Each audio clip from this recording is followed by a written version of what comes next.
Olá, está começando mais uma edição do seu podcast Justiça em Foco. O tema de hoje ele vai tratar de um assunto de interesse diretamente a milhões de servidores e servidoras públicas brasileiros.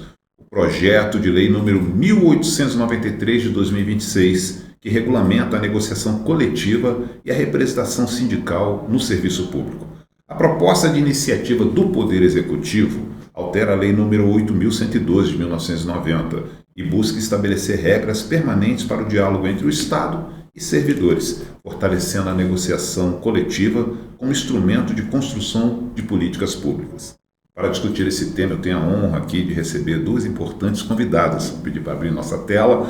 A deputada federal Érica Cocai, psicóloga, sindicalista e uma das principais defensoras dos direitos dos servidores públicos no nosso Congresso Nacional, e também a nossa professora Márcia Abrão. Ela foi ex-reitora da Universidade de Brasília, reconhecida por sua atuação em defesa da educação pública, da ciência e das instituições democráticas devidamente apresentadas. Sejam muito bem-vindas ao nosso podcast Justiça e Foco. Vou começar com a nossa deputada Érica Cocai.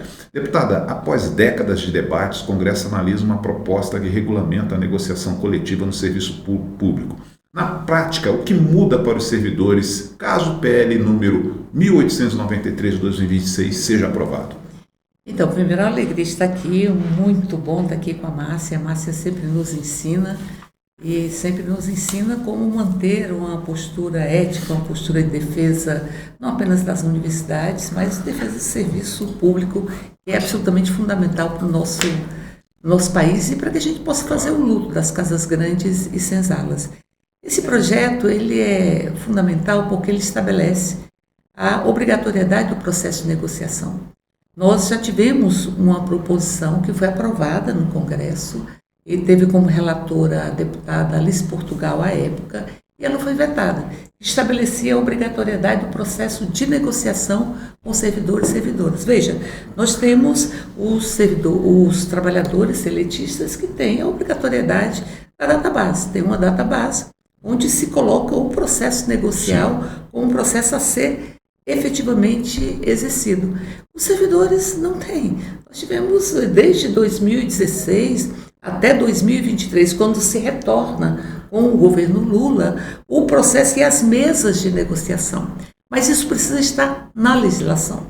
É preciso que isso não fique à mercê dos governos, porque nós temos agora um processo de negociação que foi restabelecido. E nós, obviamente, queremos que isso se consolide na legislação para que seja obrigatória a negociação, mas não só, também a representação sindical. Ali se estabelece a necessidade de você valorizar, respeitar a representação sindical, partindo do pressuposto que se você estabelece uma mesa de negociação, há que se ter a representação dos servidores e servidoras e a representação do próprio Estado. Então, portanto, é uma proposição fundamental. E é preciso que a gente acelere esse processo de tramitação. Ela já está em regime de urgência e é preciso que a gente vença todas as resistências que existem, porque há resistências no parlamento para que nós possamos transformar em lei. Veja, nós temos a única obrigatoriedade de um fórum de discussão que está prevista na nossa legislação com relação aos profissionais de segurança aqui no Distrito Federal.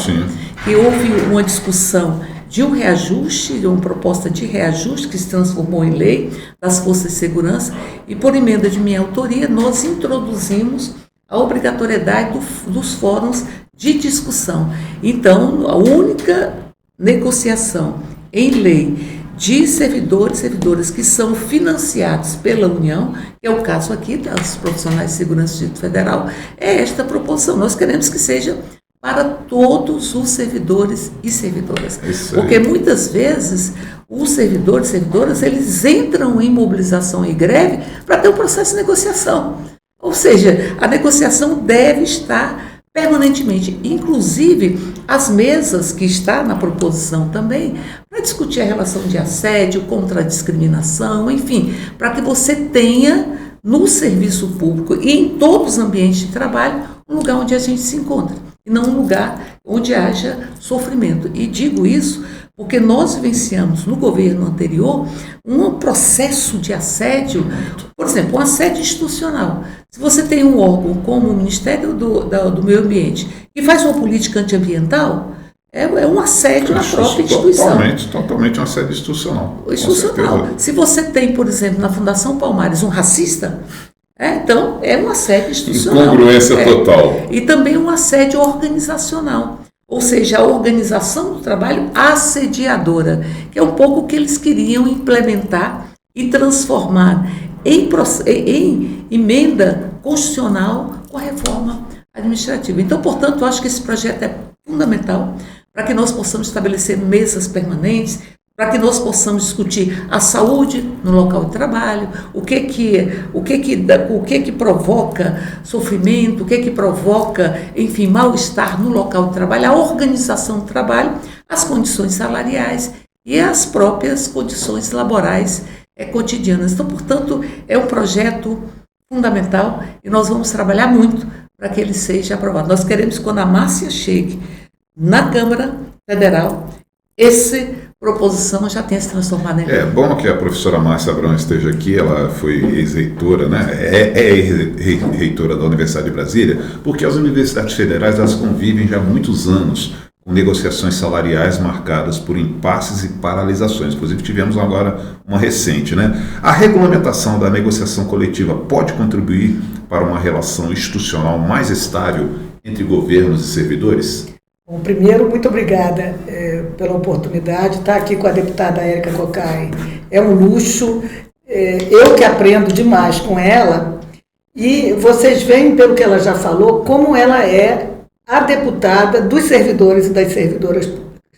Aqui no Distrito Federal, é importante que todos os servidores públicos saibam que nós temos a deputada dos servidores públicos, tanto do Distrito Federal quanto federal também, e também será a senadora dos servidores públicos federais e dos servidores públicos do Distrito Federal, como ela já mostrou o que ela fez para a segurança do Distrito Federal e aí da parte das universidades e da Universidade de Brasília, o que ela fez incansavelmente, continua fazendo pelos servidores da Universidade de Brasília e pelos servidores da educação. E aí eu gostaria primeiro de dar um depoimento, antes que eu me esqueça, que eu lembrei agora. Nós temos uma causa salarial da UNB, dos servidores docentes e técnicos, que é a URP, que está desde a década de 90 e agora teve um desfecho. O desfecho final não está sendo o mais favorável possível, apesar de nós termos ganhado na Justiça. E a deputada Érica Cocai, porque tem muitos servidores novos, professores e técnicos que não conhecem, às vezes, a história. Ela, ao longo de toda a história, nos seus mandatos ou até como sindicalista, ela é apoiadora da nossa causa e é defensora da URP e de todos os direitos dos servidores técnicos e docentes da Universidade de Brasília. Quando reitora, por 8 anos, foi a primeira mulher reitora, eu sabia que eu tinha ali do meu lado a deputada Érica Cocai, defendendo a universidade, defendendo os servidores públicos. E foi assim que nós atuamos conjuntamente. E pretendemos continuar atuando. Com relação a esse projeto de lei, claramente é uma necessidade. Há mais de 40 anos a gente espera por uma lei que garanta a negociação coletiva dos servidores públicos. É um projeto de iniciativa do governo federal, que o governo Lula já vem atuando nas mesas de negociação, como a deputada Érica falou, mas nós precisamos de fato que vire lei e uma negociação que seja não apenas para evitar processos judiciais, mas também para o bem-estar do servidor e da servidora, como ela tem falado. E para isso a gente precisa de uma mesa paritária, isso é fundamental, com os sindicatos sendo os protagonistas, né? Nós não podemos deixar de lado os sindicatos, porque associações menores tomam em conta, e aí esse projeto ele traz isso também, os sindicatos são protagonistas e podem ter associações de servidores em casos específicos e dependendo da própria autorização dos sindicatos, que são eles constitucionalmente que são os responsáveis pelas negociações. E que as negociações sejam obrigatórias dos dois lados. Porque não adianta a gente ter uma mesa, estabelecer uma negociação e o governo, como tivemos no governo anterior, não cumprir a negociação. E nós, nas universidades, vivemos isso. Tivemos que fazer uma greve grande em 2024, né? Eu estava na presidência da Associação de Reitores, apoiei a greve e precisamos que tenha uma negociação de modo que anualmente a gente tenha direito a reajuste salarial para não acontecer o que aconteceu no governo Bolsonaro, que a gente ficou sem reajuste salarial. Então, é um projeto, como diz a deputada Érica, muito bem-vindo, tardou, demorou, como dizem os jovens, e a gente precisa que ele seja aprovado e implementado. Deputada Érica, a senhora que está há muito tempo no parlamento, sabe que um projeto como esse, existem vários argumentos. E, por incrível que pareça, há quem argumente que ampliar uma negociação coletiva pode gerar impacto fiscal para a União. Como conciliar a responsabilidade com as contas públicas e, ao mesmo tempo, assegurar a valorização das servidoras e servidores? Enfim, eu penso que nós estamos tendo um processo de negociação nesse momento. Como disse, são várias mesas que estão colocadas. A negociação, ela precisa adquirir condições de paridade, isso está previsto no projeto, mas não só de paridade do ponto de vista numérico, mas também de que os interesses dos servidores e servidoras eles possam ser pontuados. Eu penso sempre que não tem política pública de qualidade sem valorização de servidores. Sim. Então é preciso valorizar os servidores para que se tenha uma política pública de qualidade. E penso que os servidores e servidoras e o serviço público, eles não podem ser colocados num parâmetro de que se dão lucro ou não dão lucro, porque nós estamos falando de direitos. Como é que eu vou dizer que eu preciso reduzir os direitos porque há um déficit? O cálculo de déficit ele não pode estar presente em políticas públicas. A gente enfrentou muito essa discussão na Previdência. Como é que eu posso dizer que a Previdência está deficitária e eu vou cortar direitos previdenciários?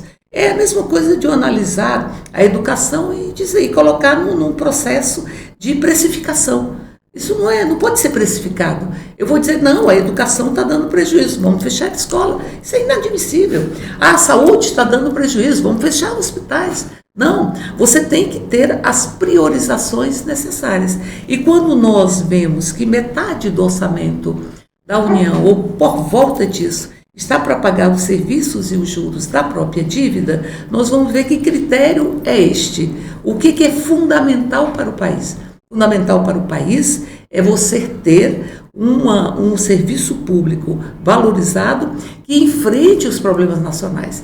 Eu penso que Celso Furtado definiu bem para que serve o Estado. Celso Furtado dizia, o Estado serve para enfrentar os problemas nacionais. E se enfrenta os problemas nacionais enfrentando as diversas desigualdades que fazem parte ou que representam os pedaços de períodos tão traumáticos da nossa história, como o colonialismo, a escravização ou a própria ditadura. Então eu diria que é possível e absolutamente compatível com a necessidade do país que nós tenhamos servidores e servidoras valorizados, porque servidores e servidoras valorizados são políticas públicas valorizadas. Sim. E políticas públicas valorizadas é o país valorizado.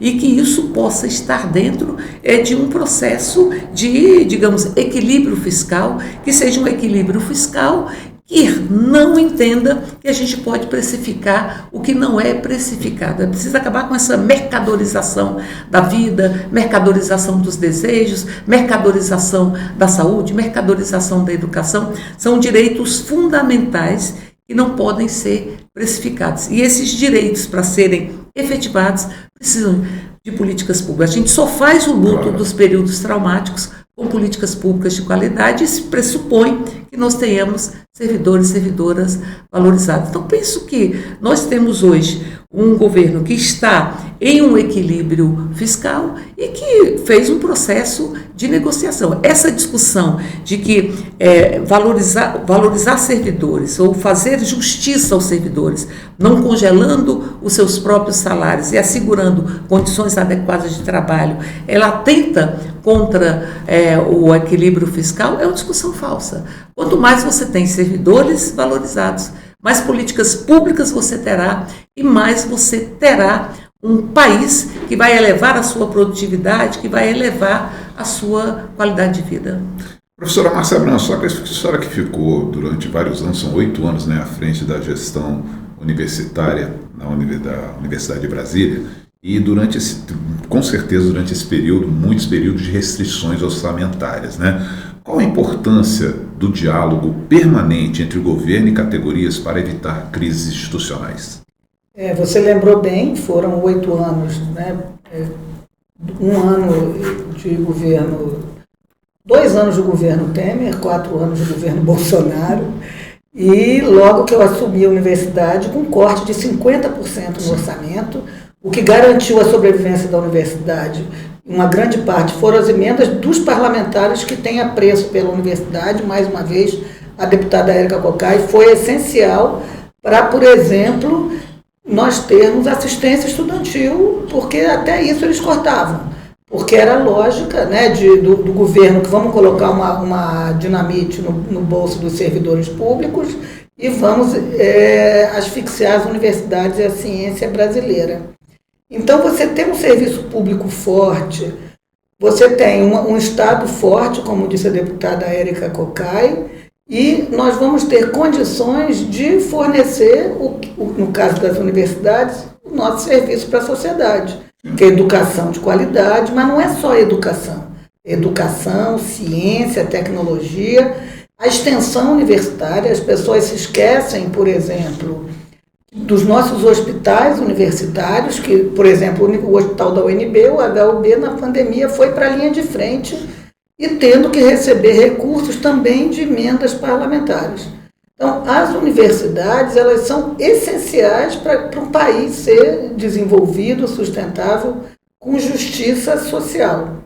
Por isso também que nós somos contra a reforma administrativa que está proposta no Congresso Nacional, que tem um olhar de financiamento, mas de redução de financiamento.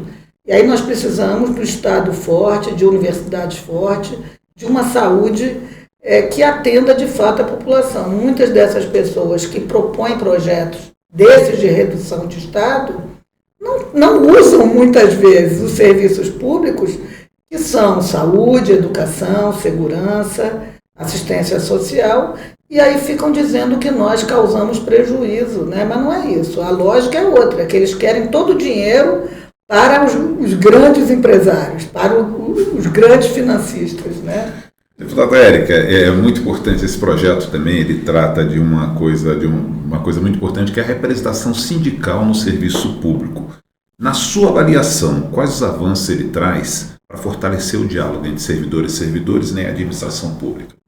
Então, primeiro que eu tive muita experiência no movimento sindical, eu tive muita alegria de presidir os sindicatos bancários de Brasília por 2 mandatos consecutivos, também presidi a Central Única dos Trabalhadores. Eu sei que democracia não se constrói sem os trabalhadores estarem organizados. Então é absolutamente fundamental respeitar os sindicatos, as representações sindicais. Quando ele estabelece o projeto, um processo de negociação a partir com a representação sindical, ele está colocando que os sindicatos precisam participar de todo o processo de forma paritária. Então, é um respeito às entidades sindicais. Como disse a Márcia, as associações, elas têm esse protagonismo quando na inexistência de sindicatos e sendo associações nacionais. Mas não é só. Ela fala também na necessidade do dirigente sindical exercer a sua atividade sindical. Isso significa ele poder ter a dispensa do seu trabalho a ser determinada de acordo com a unidade da federação. Ou seja, esse é um projeto que não diz respeito apenas à União, ele fala também de estados e municípios. Então, portanto, ele estabelece que o dirigente sindical tem o direito de ter a dispensa do seu trabalho para exercer a atividade sindical. Porque, veja, a gente vivenciou muitas perseguições durante o governo de Bolsonaro ao movimento sindical. Então, o movimento sindical vivia... Começou já fechando o Ministério do Trabalho, né?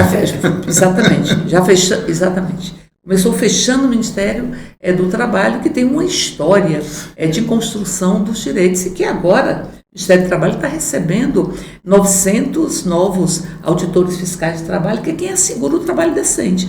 Combate ao trabalho infantil, enfim, ao trabalho análogo ao escravo. E aqui, aliás, nós precisamos de muito mais, porque 900 estamos trabalhando para que tenhamos mais servidores, mas reconhecemos este governo que fez concurso para que nós tivéssemos mais servidores dentro do serviço público. Então, portanto, eu diria que ao reconhecer os sindicatos, o protagonismo sindical e, ao mesmo tempo, a estabelecer a necessidade de dispensa do trabalho para o exercício da atividade sindical, nós estabelecemos condições para que possamos ter a atuação do movimento sindical. Eu digo que o movimento sindical é absolutamente fundamental porque ele tem essa relação com a própria categoria, representa a própria categoria e ele estar na mesa e sendo respeitado, firmando, sendo protagonista desse processo de negociação é um direito básico, eu diria. E ter as condições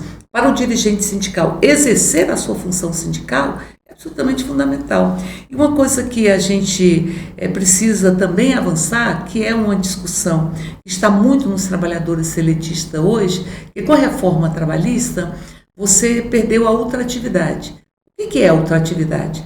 É porque nós tínhamos um processo em que, enquanto você não fecha um novo acordo ou uma nova convenção coletiva, aquelas cláusulas acordadas, elas continuam tendo validade.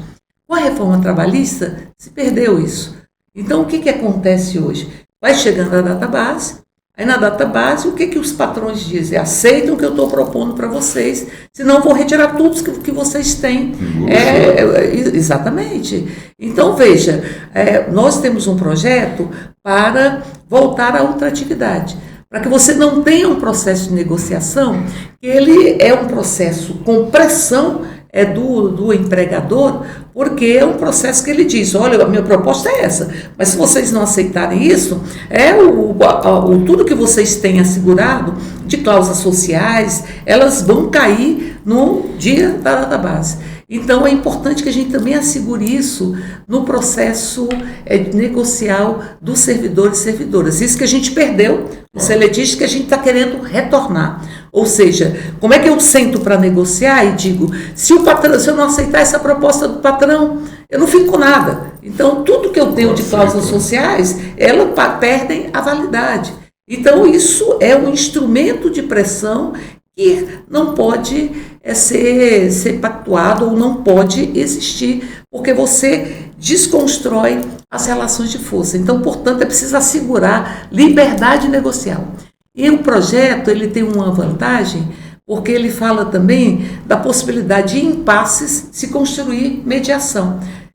Obviamente, mediação acordada. Claro. Nós não podemos ter uma mediação, em verdade não seja uma mediação, mas seja uma imposição pendente para o lado do empregador. Então, penso que é absolutamente fundamental assegurar a liberdade sindical, assegurar a lisura do processo negocial, assegurar que relações de forças elas sejam equilibradas dentro desse processo de negociação. Até porque, quando você fala, e se o reajuste não couber ou seja, na avaliação ou no equilíbrio fiscal? Esse é um processo, se tem vontade política, e o projeto é uma demonstração de vontade política, de respeitar servidores e servidoras, e aqui ele fala isso no seu próprio arcabouço, na sua justificação, ele fala da necessidade de valorizar servidores e servidoras. Se tem vontade política, se constrói propostas de consensuais, se constrói acordos. Vontade política é absolutamente fundamental. Já entrei em negociação e passei a noite inteira negociando e saímos com uma proposta. Então, portanto, negociação pressupõe ter vontade política, ter respeito com quem você está negociando e, ao mesmo tempo, ter convicção de que servidores e servidoras não podem serem penalizados como foram naqueles que acham que o Estado, não é que tem que ser um Estado mínimo, né? Porque o Estado, eles não querem mínimo para a elite, né? Ele quer o Estado mínimo para a população.